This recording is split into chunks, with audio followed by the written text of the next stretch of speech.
Selamat malam umat yang dikasihi Tuhan. Kita bersyukur dapat berjumpa kembali dalam Pekan Doa Pentakosta tahun 2021, hari yang kedua. Dalam Pekan Doa Pentakosta kali ini, kita akan membahas beberapa nyanyian yang sering kita nyanyikan dalam kebaktian-kebaktian kita.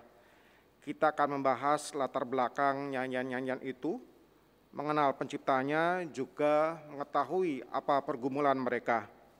Dengan cara ini, semoga kita ditolong untuk menghayati pesan sebuah nyanyian dengan lebih baik, dan dengan demikian memberi kekuatan dan pengharapan kepada kita sebagai umat Allah.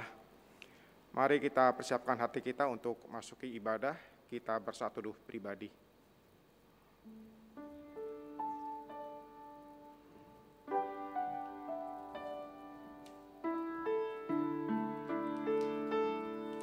Saat teduh selesai.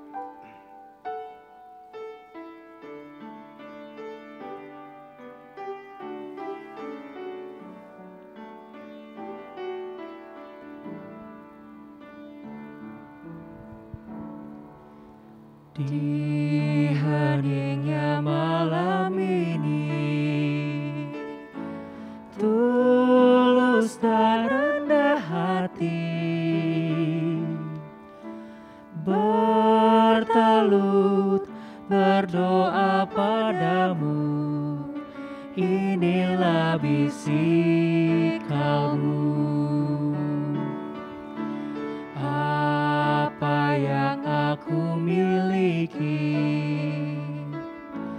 tubuh dan jiwa ini,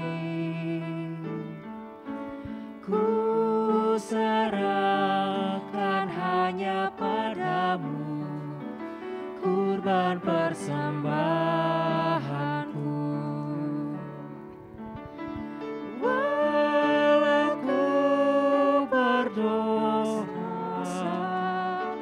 walau bernoda,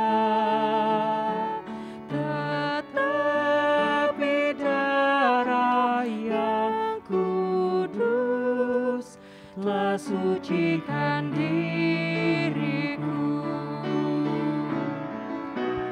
dan jati diriku ini bukan diriku lagi, melainkan Kristus Tuhanku hidup dalam diriku.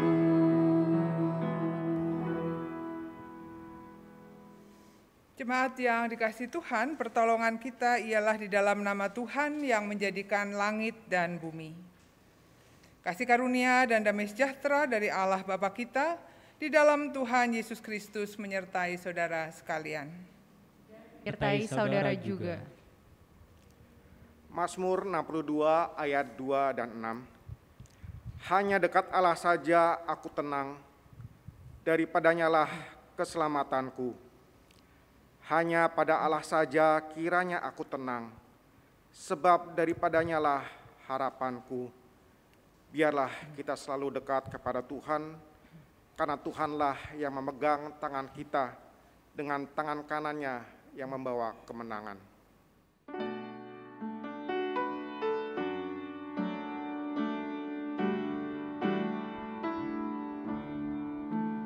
Ku ingin selalu dekat padamu,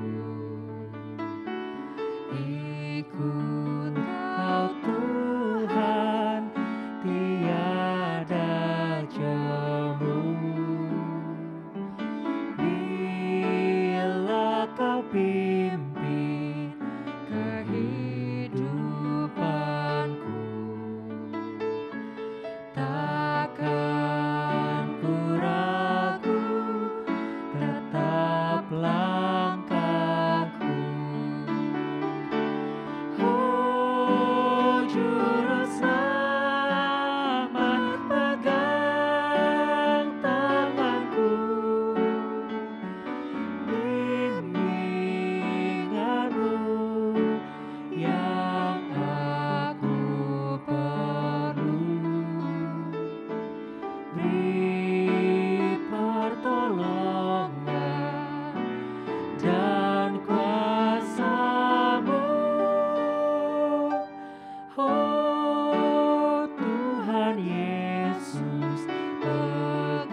perjalanan yang aku tempuh.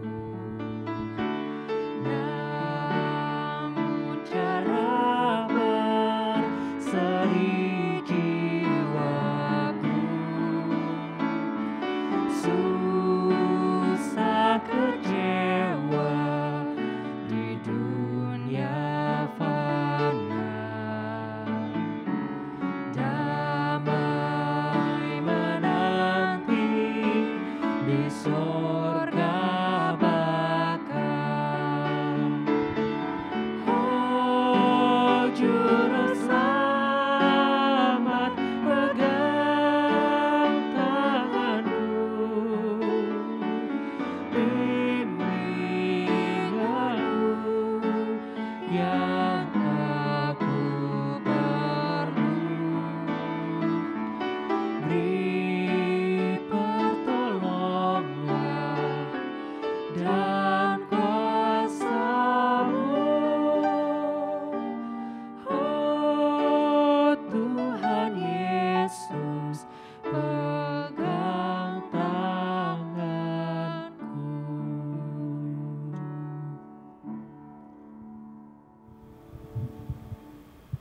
Saudara, mari bersama-sama kita berdoa, kita persiapkan diri kita untuk merenungkan firman Tuhan. Mari kita berdoa.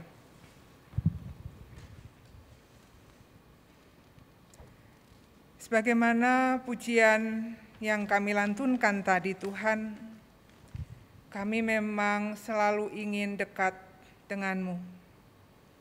Dekat dengan-Mu itu menenangkan kami. Dekat dengan-Mu itu menyemangati kami. Dekat dengan-Mu ya Tuhan membuat persoalan dalam hidup kami betapapun ribetnya bisa kami hadapi. Kami ingin selalu dekat dengan-Mu. Dan sesungguhnya Tuhan, Engkau itu sudah dekat dengan kami.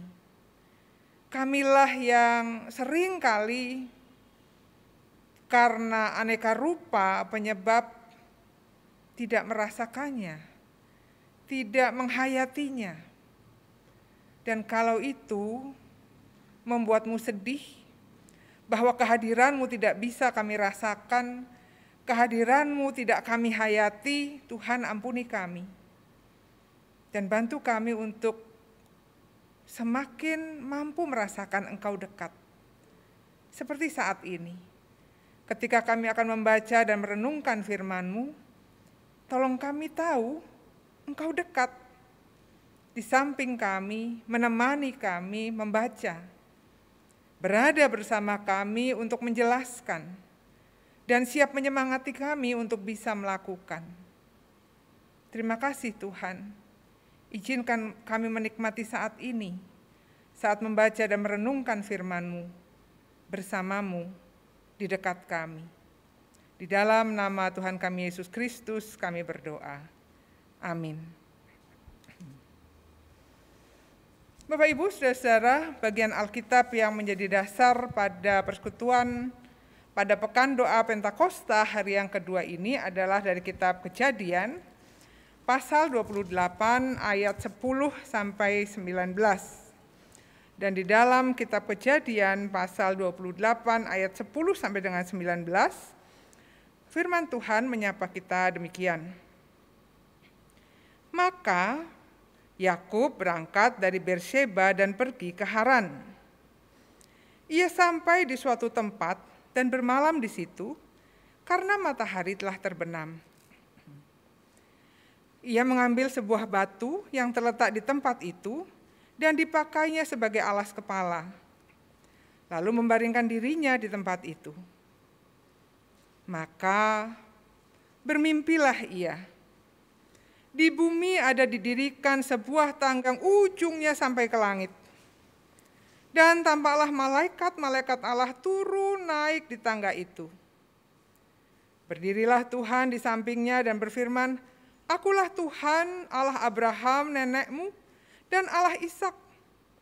Tanah tempat engkau berbaring ini akan kuberikan kepadamu dan kepada keturunanmu. Keturunanmu akan menjadi seperti debu tanah banyaknya, dan engkau akan mengembang ke sebelah timur, barat, utara, dan selatan. Dan olehmu serta keturunanmu, semua kaum di muka bumi akan mendapat berkat. Sesungguhnya aku menyertai engkau, dan aku akan melindungi engkau kemanapun engkau pergi. Dan aku akan membawa engkau kembali ke negeri ini, sebab aku tidak akan meninggalkan engkau, melainkan tetap melakukan apa yang kujanjikan kepadamu. Ketika Yakub bangun dari tidurnya, berkatalah ia, "Sesungguhnya Tuhan ada di tempat ini, dan aku tidak mengetahuinya." Ia takut dan berkata, "Alangkah dahsyatnya tempat ini. Ini tidak lain dari rumah Allah. Ini pintu gerbang sorga." Keesokan harinya, pagi-pagi, Yakub mengambil batu yang dipakainya sebagai alas kepala dan mendirikan itu menjadi tugu dan menuang minyak ke atasnya. Ia menamai tempat itu Bet-El. Dahulu nama kota itu Luz. Bapak Ibu yang dikasihi Tuhan, sampai demikian pembacaan kita pada malam hari ini. Saya yakin kita mengenal kisah ini dengan baik. Kisah Yakub yang berangkat meninggalkan rumahnya ke tempat kaum keluarganya. Resminya, Yakub berangkat atas permintaan ibunya agar ia mencari calon istri tidak dari Kanaan, tempat mereka diam saat itu, tapi dari tempat di mana mereka berasal, dari Haran.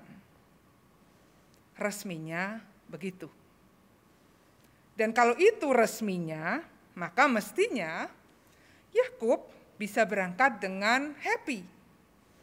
Ia mungkin membayangkan di sana nanti ia akan bertemu dengan belahan jiwanya, dengan jantung hatinya, dengan seseorang yang akan mendampinginya seumur hidup.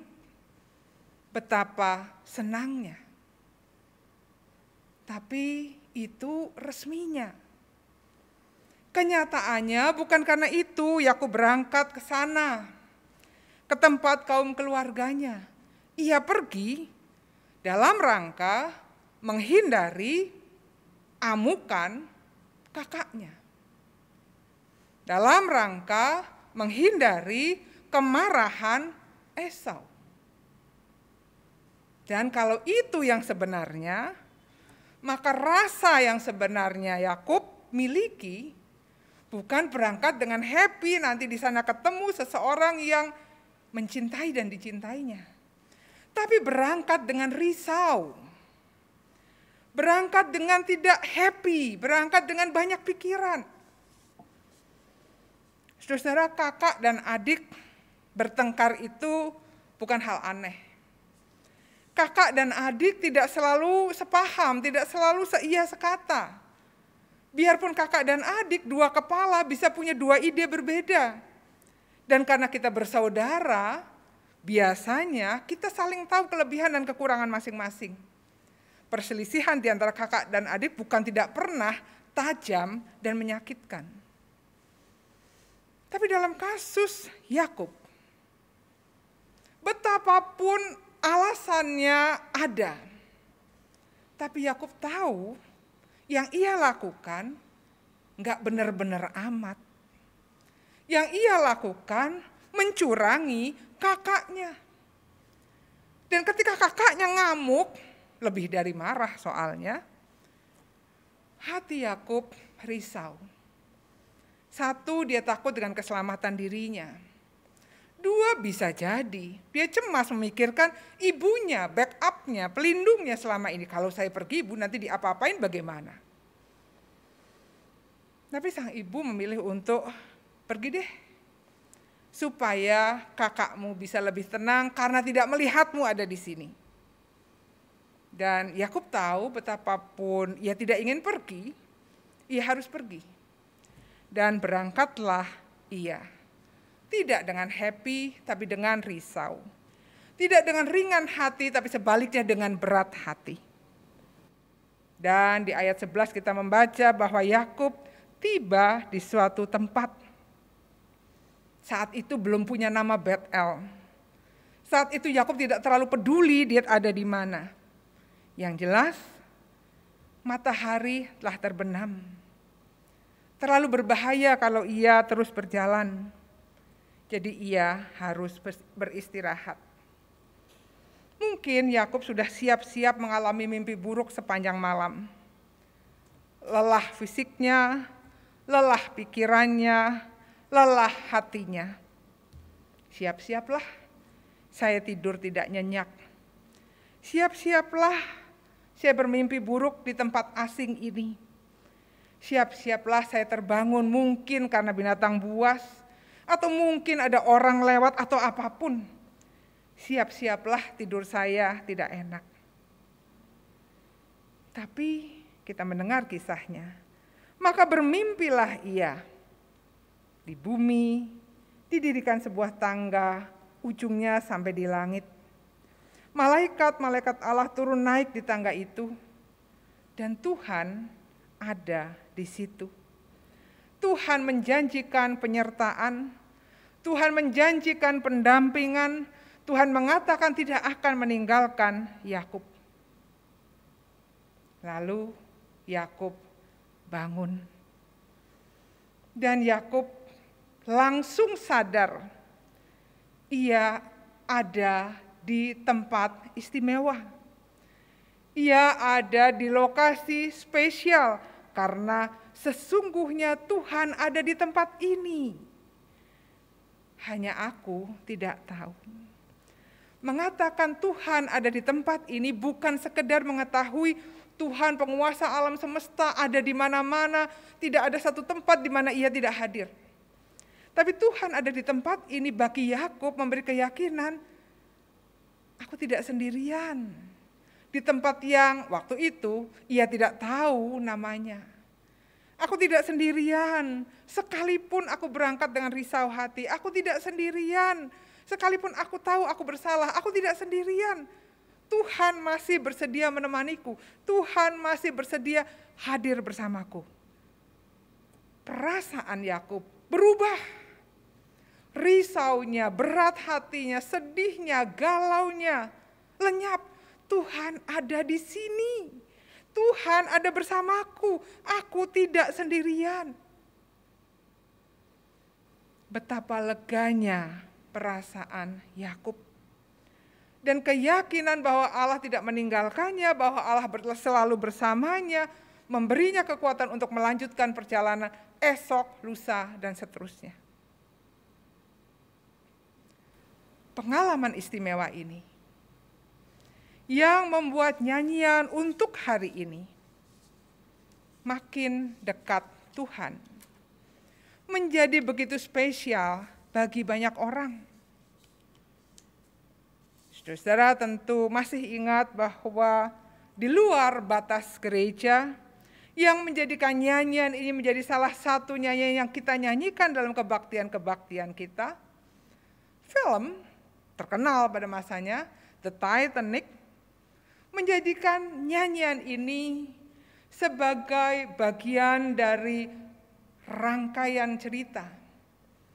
Ketika dalam situasi yang bergolak, kapal mulai kemasukan air, kepanikan muncul di mana-mana, sejumlah pemusik menyanyikan makin dekat Tuhan. Apa yang ingin dimunculkan? Apa yang dirasakan ketika nyanyian ini terdengar? Bukan sekedar pengetahuan, bukan sekedar informasi yang meyakinkan bahwa Tuhan pencipta alam semesta ada di mana-mana, melampaui semua batasan ruang dan waktu, tapi lebih dari itu. Dalam keadaan yang paling membuat kita merasa sendirian, bahaya mengancam, kematian membayang, siapa yang menolong dari ganasnya air laut yang masuk ke kapal ini? Itu tidak membuat Tuhan jauh, tapi membuat kita semakin dekat dengan Tuhan. Rasa bersalah Yakub tidak membuat Tuhan menghindarinya, tapi justru membuat Yakub bisa merasakan sebenar-benarnya, makin dekat Tuhan padaku. Aku ini tidak jauh dari Tuhan. Tuhan ada di sini. Sarah Flower Adams yang menuliskan, yang menjadikan, yang memunculkan nyanyian yang dekat dengan kita ini adalah seorang tunarungu. Adalah bukan seorang yang bisa dengan leluasa mendengar burung berkicau lalu mengatakan, aku bisa merasakan kehadiran Tuhan. Bukan seseorang yang mendengar ombak bergelora lalu, Tuhan maha kuasa, maha besar. Tapi dalam segala kelemahannya, justru ia semakin merasakan Tuhan itu dekat. Tuhan itu tidak jauh, Tuhan ada di sini. Kehadiran Tuhan pada saat kita merasa begitu tidak berdaya, merasa begitu tidak berharga, merasa bukan siapa-siapa. Dan Tuhan mau bersama kita, tetap bersama kita, tidak meninggalkan kita, adalah kekuatan yang luar biasa. Masa pandemi yang panjang ini, Bapak Ibu, yang selalu kita coba-coba ramalkan, oh tahun depan sudah lebih baik, oh bulan ini akan lebih baik, oh nanti setelah vaksinasi berjalan akan lebih baik. Masih tetap kita tidak tahu selebih baik apa itu. Perekonomian masih belum kembali cemerlang. Pendidikan juga belum bebas dari rasa khawatir. Tidak ada aspek kehidupan yang tidak bisa merasakan beratnya situasi pandemi yang panjang ini. Tapi toh, belajar dari pengalaman Yakub, pengalaman mereka yang berada di kapal Titanic, pengalaman setiap kita, pengalaman sang pencipta lagu ini, Sarah Flower Adams, kita tahu pada saat situasi yang paling berbahaya, pada saat kita merasa kita begitu jauh dari Tuhan, sesungguhnya makin dekat Tuhan, makin dekat kita kepada Tuhan yang tidak pernah meninggalkan kita. Mari kita nyanyikan nyanyian sudah kita hafal ini dengan lebih baik, dengan menghayati bait demi baitnya, dengan menghayati betapa dekatnya kita dengan Tuhan. Makin dekat Tuhan.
Berbantal batu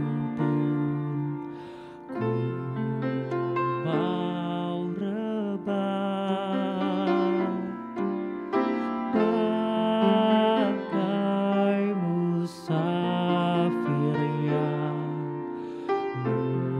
mulai lelah.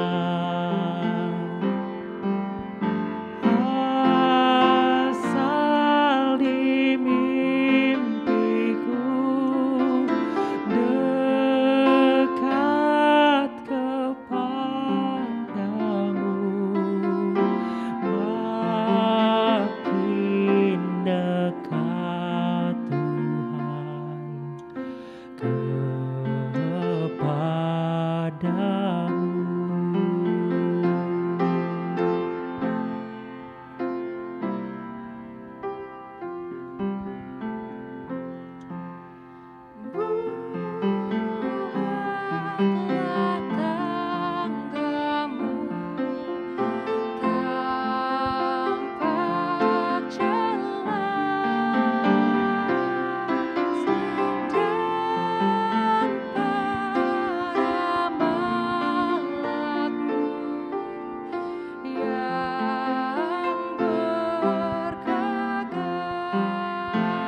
Pada malam hari ini kita juga sebagaimana biasa ketika melakukan pekan doa Pentakosta, kita akan menaikkan syafaat kita. Sementara doa-doa yang telah Bapak Ibu kirimkan melalui grup WhatsApp, melalui nomor telepon, nomor HP yang telah disediakan, akan didoakan oleh para pendoa di kesempatan yang terpisah.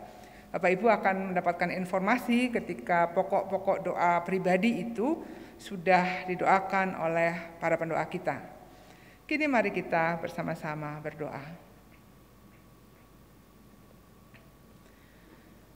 Kami bersyukur Tuhan ketika kami diingatkan bahwa Engkau dekat. Bahwa justru ketika kami merasa sangat jauh darimu, sangat terpisah darimu, baik karena dosa dan kesalahan yang kami lakukan, yang membuat kami merasa tidak layak dekat denganmu, atau ketika kami berada dalam situasi terpuruk, situasi begitu sengsara yang membuat kami seakan-akan tidak bisa menjangkaumu. Pada saat itu sesungguhnya Engkau dekat, Engkau ada bersama kami. Dan bahkan sesungguhnya dosa kami, kesalahan kami, keterpurukan kami, ketidakberdayaan kami membuatmu begitu ingin merangkul kami, membuatmu begitu ingin memeluk kami. Tuhan, tolong kami bisa merasakan itu. Tolong kami selalu ingat, tahu, sadar Engkau bersama kami. Engkau ada di sini, di tempat kami berada. Biarlah dengan itu kami bisa menarik nafas lega, bisa merasa lebih baik, bisa merasa kuat, karena kami tidak sendirian. Dan justru karena itu Tuhan, kami ingin berdoa bagi saudara-saudara kami yang sedang berada dalam situasi, dalam posisi seperti Yakub, yang merasa begitu terbeban karena kesalahannya, merasa begitu tidak layak mengharapkan kebaikan-Mu, merasa begitu jahat. Biarlah Engkau sendiri yang menunjukkan pada saudara-saudara kami ini bahwa betapapun parah dosa mereka, betapapun ngeri kesalahan mereka, mereka bisa datang padamu. Mereka bisa lapor, ini aku Tuhan, orang yang bersalah dan berdosa. Dan Engkau ada di situ menerima, merangkul mereka. Jangan biarkan saudara-saudara kami ini justru lari semakin jauh, menghindar semakin jauh, takut berhadapan denganmu. Tapi biarlah mereka boleh datang padamu dan tahu Engkau tetap mengasihi, mau mengampuni, mau menghapus dosa mereka. Kami juga berdoa untuk saudara kami yang sedang terpuruk dari sisi ekonomi, yang sedang bingung bagaimana memberi makan keluarga, bagaimana membayar kontrakan, bagaimana mengajak orang tua berobat, bagaimana menolong keluarga yang membutuhkan. Kami tahu Tuhan, khawatirnya, deg-degannya, sakit kepalanya ketika kami tahu keluarga kami, orang-orang yang kami sayangi butuh bantuan, tapi kami tidak bisa membantu. Rasanya frustasi Tuhan, rasanya begitu tidak berdaya, rasanya begitu bingung. Izinkan kami sadar Tuhan, bahwa dalam kondisi seperti itu pun Tuhan tetap dekat, bahkan semakin dekat. Izinkan kami dan saudara-saudara kami tahu tidak ada kemalangan separah apapun, tidak ada beban seberat apapun yang menjauhkan kami darimu. Justru Engkau ingin meringankan beban kami. Engkau mau menolong kami. Tolong kami untuk datang padamu dan tidak menghindarimu. Tentu kami juga berdoa Tuhan untuk pemerintah kami yang bekerja keras mengatasi persoalan demi persoalan yang muncul sebagai dampak pandemi yang belum usai ini. Kami tahu pemerintah kami Sebagai manusia juga punya batasan, juga bisa capek, juga bisa lelah, juga mungkin bertanya, ini sampai kapan Tuhan? Karena itu Tuhan, Engkaulah yang menjagai pemerintah kami, memberi mereka ketenangan, memberi mereka semangat, memberi mereka selalu jalan keluar untuk tiap masalah, memberi mereka kemampuan bekerja sama yang baik, membantu mereka untuk tetap melihat harapan, menolong mereka tetap bisa tertawa, sehingga beban tidak terasa begitu berat. Tolonglah pemerintah kami Tuhan, apa yang membuat mereka bingung, apa yang membuat mereka khawatir, apa yang harus diputuskan, biarlah semuanya dilakukan dalam konsultasi denganmu. Dan biarlah Tuhan, kami, di tempat kami masing-masing, dalam posisi kami yang berbeda-beda, boleh menjadi alat Tuhan untuk menunjukkan, untuk menegaskan, Tuhan hadir kok, Tuhan ada kok, selalu bersama kami, tidak pernah meninggalkan kami. Terima kasih Tuhan, di dalam nama Tuhan Yesus kami berdoa, amin.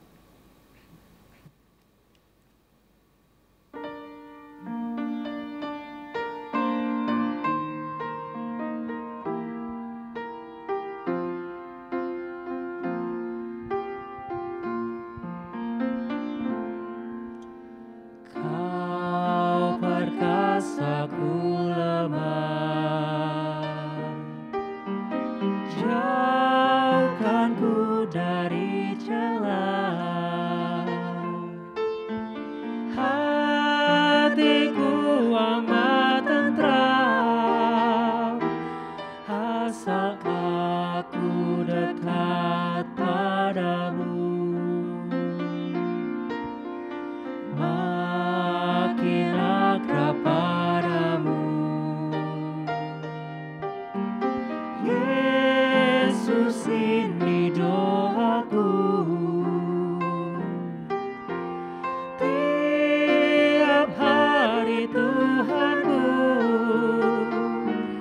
biar aku dekat padamu. Dalam dunia yang gelap, bila aku tenggelam, tangan siapa terentang, hanya Kau Tuhan, hanya Engkau. Makin akrab padamu, Yesus, ini doaku. Tiap hari Tuhanku, biar aku dekat padamu.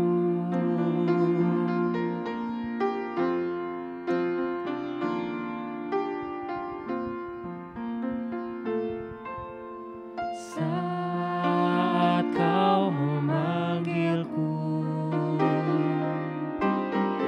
tuntun aku Tuhanku, hingga pada sisimu.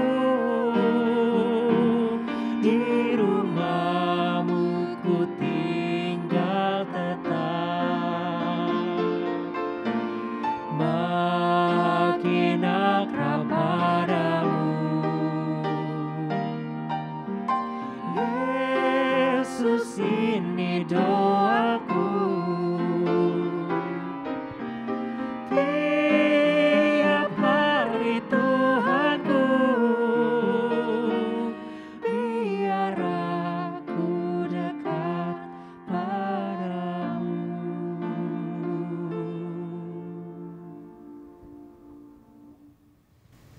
Jemaat yang dikasihi Tuhan, mari kita bersama-sama berdiri, baik saudara yang ada di rumah dan dalam perjalanan, di tengah dimanapun berada. Kini kita tiba pada bagian pengutusan dalam kebaktian kita. Arahkanlah hatimu kepada Tuhan. Kami mengarahkan hati kami kepada Tuhan. Jadilah saksi Kristus. Syukur kepada Allah, Terpujilah Tuhan. kini dan selamanya. Dan terimalah berkat Tuhan. Tuhan memberkati engkau dan melindungi engkau. Tuhan menyinari engkau dengan wajah-Nya dan memberi engkau kasih karunia. Tuhan menghadapkan wajah-Nya kepadamu dan memberi engkau damai sejahtera. Haleluya.